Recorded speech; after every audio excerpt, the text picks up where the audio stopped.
Avec la guerre en Ukraine et maintenant donc la guerre en Iran, l'Europe, pendant ce temps, se rend compte d'une chose, c'est que l'importance de développer sa souveraineté industrielle est primordiale pour être moins dépendant des marchés extérieurs, en particulier de la Chine. La Commission européenne vient de présenter son nouveau plan qui s'appelle Made in Europe, fabriqué en Europe. On retrouve en direct de Bruxelles Paul Germain. Bonsoir Paul, peut-on parler d'une nouvelle stratégie européenne ? Eh bien Mohamed, derrière ce plan, derrière ce slogan Made in Europe, il y a l'objectif de réindustrialiser l'Union européenne. Il faut dire que l'Europe est en train de décrocher. L'industrie ne représente plus que 14% du PIB, autrement dit 14% des richesses de l'Union européenne, contre 20% il y a 30 ans. Bref, il faut une reprise en main et c'est le commissaire européen français Stéphane Séjourné qui a dévoilé le nouveau plan. Qu'est-ce qu'il y a dedans ?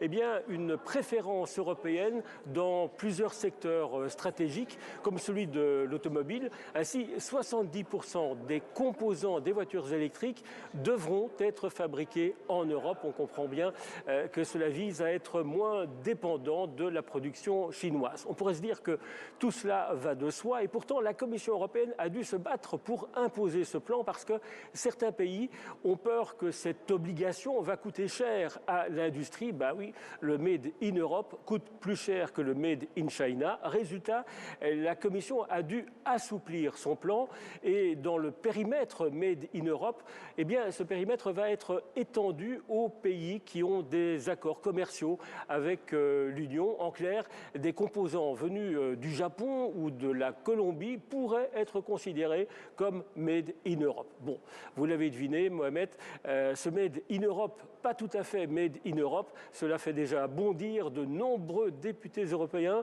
qui vont devoir donner leur feu vert à ce plan ou pas. Merci beaucoup Paul Germain en direct de Bruxelles.